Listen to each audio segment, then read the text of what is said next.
Hello everyone, welcome to our channel Harsh study zone. जो भी लोग मुझे फॉलो कर रहे होंगे उनको पता ही होगा कि मेरा सिलेक्शन एसएससी सीएचएसएल 2024 के थ्रू एमईए हुआ है एट सेंट्रल पासपोर्ट ऑफिस और मेरा ऑल इंडिया रैंक है जो 7 to 9 है। तो मैंने जो एक माइलस्टोन अचीव किया है उससे पहले मैंने कितने एग्जाम दिए हैं, किसमें मुझे सक्सेस मिली, कुछ में मुझे फेलियर मिला, मैं इस वीडियो में वही बताऊंगा। एक वर्ड में कहो तो मैं अपना जर्नी शेयर करूंगा कि मुझे ये माइलस्टोन अचीव करने से पहले मैंने कितने सारे एग्जाम दिए और कहाँ मुझे सक्सेस और कहाँ मुझे फेलियर मिली।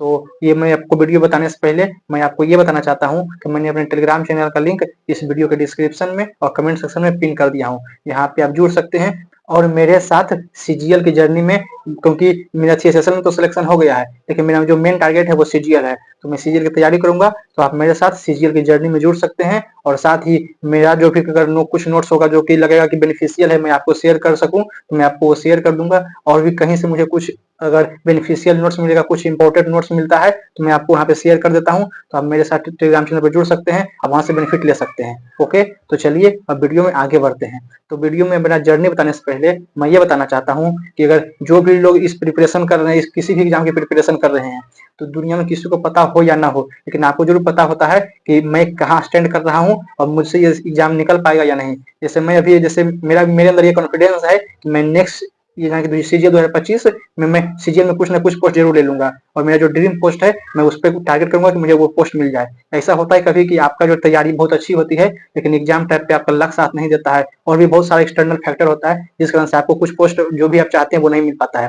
लेकिन मेरे अंदर ये कॉन्फिडेंस है कि जो मेरा ड्रीम पोस्ट है मैं उसको अचीव कर लूंगा। इसी प्रकार जो भी लोग तैयारी कर रहे हैं, अगर आपने एक भी एग्जाम दिया है या आपने मॉक टेस्ट भी दिया है तो आपको अंदर से पता चल जाता होगा, दुनिया में किसी को पता हो या ना हो लेकिन आपको जरूर पता होता है कि मुझसे ये एग्जाम निकल पाएगा या नहीं।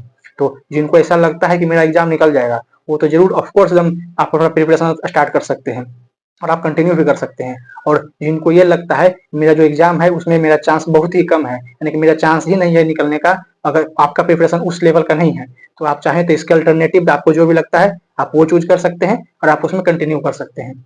और जिनको ऐसा लगता है मेरा 50-50 चांस है या 60-40 चांस है कि अगर मैं थोड़ा सा और प्रिपरेशन कर देता हूँ तो मेरी चांसेस इंक्रीज हो सकते हैं, तो आप अपना कंटिन्यू कर सकते हैं और अपनी आपका जो भी अगर अभी प्रिपरेशन जितनी कर रहे हैं आप उसको दुगनी स्पीड में कर सकते हैं और अपना जो भी आपका टारगेट है आप उसको अचीव कर सकते हैं। तो चलिए मैं अब अपना जर्नी वीडियो को स्टार्ट करते हैं।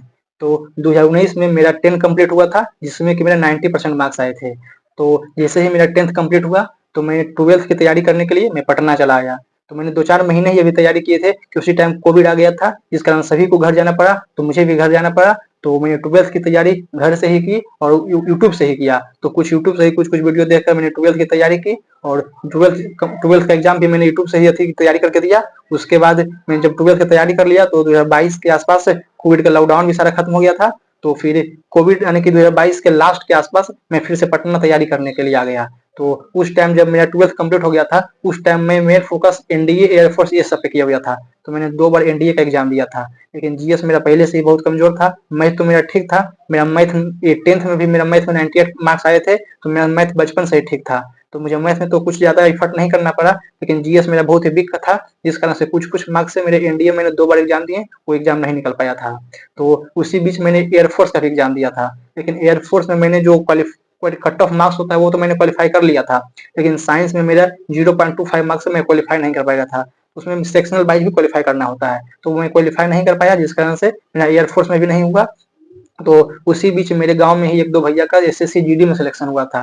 तो सब में मेरे को जीडी के बारे में पता नहीं था कि एसएससी क्या होता है, तो उस टाइम वही सब भैया ने मुझे कुछ बताए तो मैं जीडी की तैयारी में आ गया। तो सबसे पहले मैंने जीडी का एग्जाम दिया था। उस टाइम मेरी उतनी प्रिपरेशन भी नहीं थी तो मेरा जीडी के लिए मेरा मैथ तो पहले से ही अच्छा था। मैंने जैसे बताया कि मेरा मेरा 10th में 98 मार्क्स आए थे तो मेरा मैथ में तो कोई प्रॉब्लम नहीं हुआ। मैं जीएस में थोड़ा बहुत प्रॉब्लम हो रहा था और थोड़ा बहुत इंग्लिश में, तो इंग्लिश तो मैं ऑफलाइन कोचिंग करके थोड़ा सा उसको इम्प्रूव कर लिया था लेकिन मुझे जीएस में प्रॉब्लम हो रही थी। तो खान सर के कुछ वीडियो देखा था और बस मैं मॉक टेस्ट ही दिया था, उसी से मैंने एग्जाम दिया तो मेरे उसमें लगभग 130 मार्क्स आए थे। और उस टाइम जो सीआईएसएफ का फाइनल कट ऑफ गया था वो 129 मार्क्स। तो मेरा प्री तो क्वालिफाई हो गया था, यानी कि फिजिकल के लिए मैं क्वालिफाई कर गया था। तो मैं जैसे ही फिजिकल में गया तो मुझे हाइट में वहां से छाट दिया गया। तो जैसे ही मुझे उसमें डिस्क्वालीफाई हुआ तो निराशा तो सभी को होती है, मुझे भी हुई थी, लेकिन मैंने उससे एक पॉजिटिव ये लिया क्योंकि भगवान मुझे फोर्स लाइन में नहीं, मुझे कुछ दूसरे लाइन में भेजना चाहते हैं और मुझे इससे कुछ अच्छी जॉब देना चाहते हैं। तो मैं वहीं पे जीडी को तो मेरा डिस्क्वालीफाई हो गया था, तो उसी टाइम मैं सीएसएससी सीएचएसएल की तैयारी में आ गया था। मुझे अब सीएचएसएल की तैयारी करना है। सीजीएल के बारे में उस टाइम मुझे उतना पता नहीं था, बिकॉज सीएचएसएल में मेरे गांव के एक भैया सिलेक्टेड थे, तो उनसे कुछ सीएचएसएल के बारे में मुझे पता हुआ था। तो मैं सीएचएसएल की तैयारी में आ गया था, तो मैंने सीएचएसएल टीयर 1 का एग्जाम दिया। और मैं जो अपना सीरियस जो पढ़ाई उस टाइम तक मैं बस ऐसे ही कुछ कुछ पढ़ रहा था, लेकिन जो मैं अपना सीरियस पढ़ाई स्टार्ट किया था वो अप्रैल 2023 से स्टार्ट किया था। और जब तक मेंस कंप्लीट नहीं हुआ तब तक मैं बढ़िया से पेपर इसका प्रिपरेशन किया था, बढ़िया सारा चीज को बढ़िया से एकदम सिलेबस बना बनाकर मैंने उसको फॉलो किया था। तो जो उसी का मेरा जो रिजल्ट है, उसी का जो मैंने 6 महीने में पढ़ाई किया 7 महीना में, उसी का ये है कि मुझे अब ज्यादा उतना इफर्ट नहीं देना पड़ता है और नंबर भी मिला जुला कर ठीक आ जाते हैं।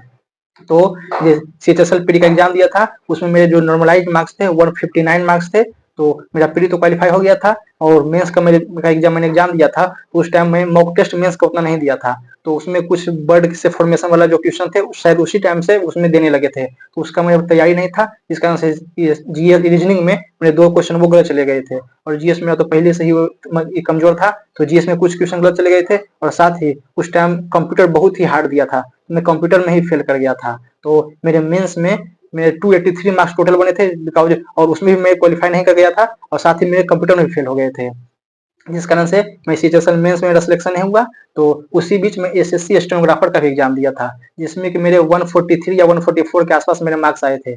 तो उस टाइम मैं उसका भी प्री क्वालिफाई कर गया था, क्योंकि मैं स्टेनोग्राफर सीखा हुआ नहीं था, जिस कारण से मैं स्किल देने तो गया था लेकिन मेरा स्किल में कुछ हुआ नहीं। उसी टाइम मैंने स्टेनोग्राफर का जो स्टेनो होता है वो भी मैंने सीखना शुरू किया था, उसमें भी मैंने लगभग 6-7 महीने उसमें भी टाइम वेस्ट किया। उसका भी मैंने स्टेनो का सीख तो लिया था, लेकिन जब सीएचएसएल 2024 का मेंस का टाइम आया था, उस टाइम उसका जब प्रैक्टिस कर रहा था तो बहुत ज्यादा टाइम उसमें हैम्पर हो रहा, बहुत ज्यादा टाइम उसमें वेस्ट हो रहा था, जिससे कि मेंस में जो प्रैक्टिस करना था वो मेरा उसमें हैम्पर हो रहा था। इस कारण से मैं उसको वहीं पे क्यूट कर दिया और मैं मेंस की तैयारी में लगा रहा।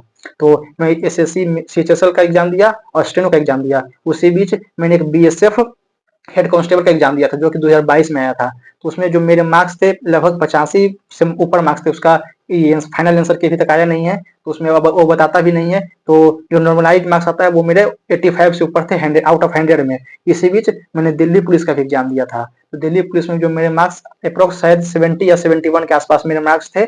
तो मेरा जो उसमें फिजिकल के लिए क्वालिफाई तो हो गया था, लेकिन मैं फिजिकल और मेडिकल स्किप कर दिया था। और उसका जो फाइनल जो रिजल्ट आया था उसमें शायद 67 या 68 आसपास मेरे मार्क्स गए थे, मेरे मार्क्स 70 के आसपास थे। तो अगर मैं वो देता, मैं अगर मेरा अगर क्वालिफाई हो जाता तो मैं उसमें भी मेरा रिजल्ट हो जाता, तो मैं उसका फिजिकल और मेडिकल स्किप कर दिया था।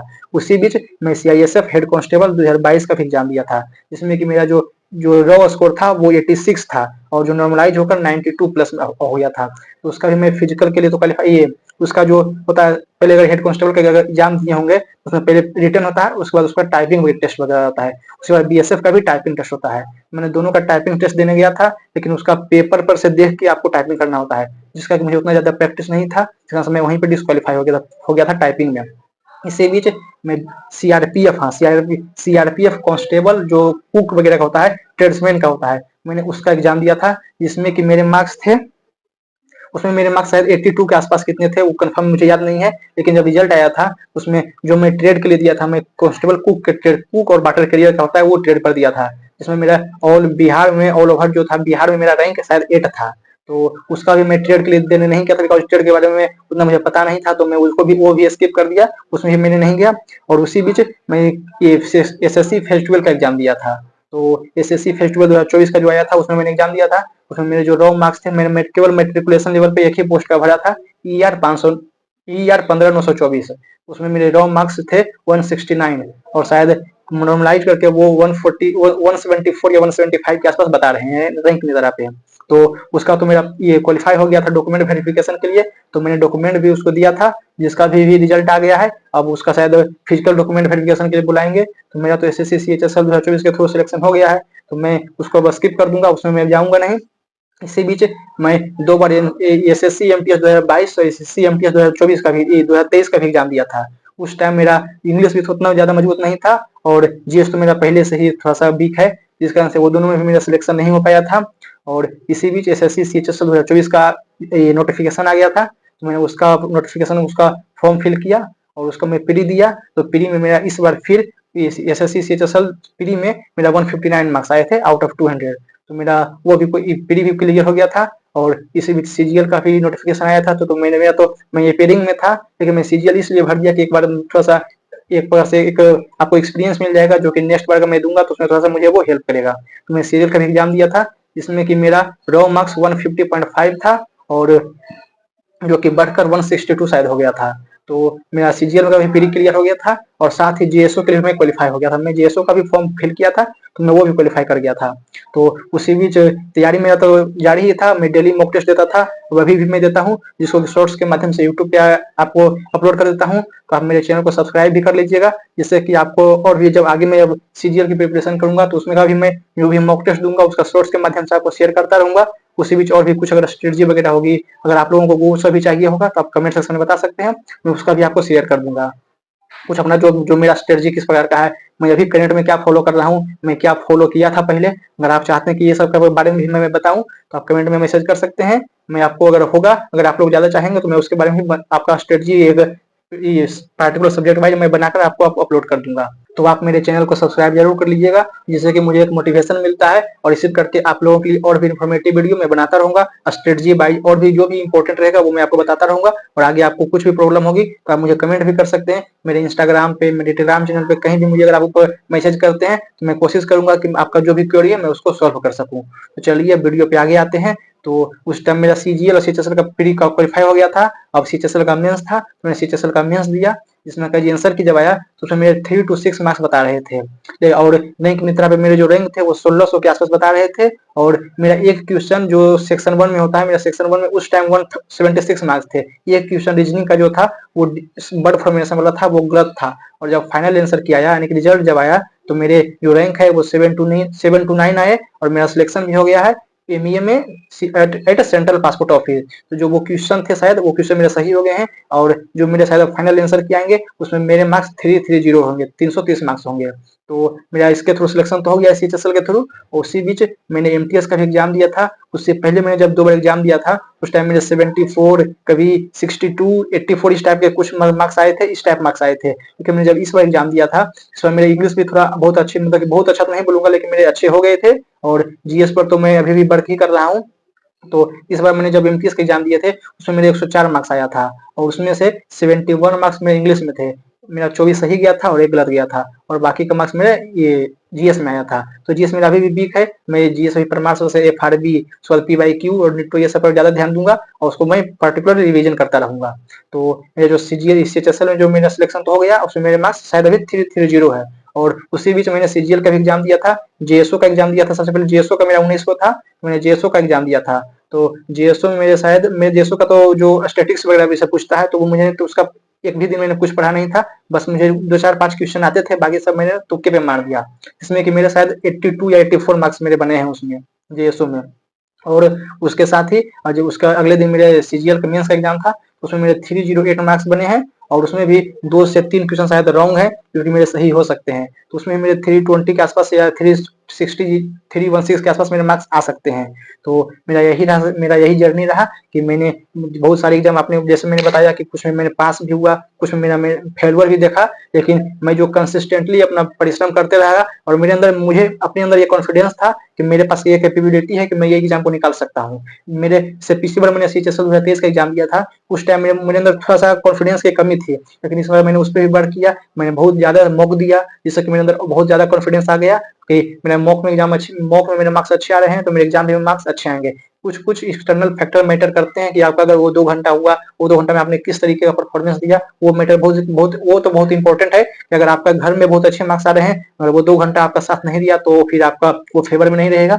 लेकिन उसके बावजूद उसको आप साइड करके आप अपना जो आपका एफर्ट है आप उसको आप 100% दीजिए, जिससे कि आपको कहीं ये अपना जो लक फैक्टर है उसको छोड़ करके आपको इधर से कहीं से आपको ये नहीं हो कि मैंने शायद अगर ये यहाँ पे कर लेता तो मेरा सिलेक्शन हो जाता।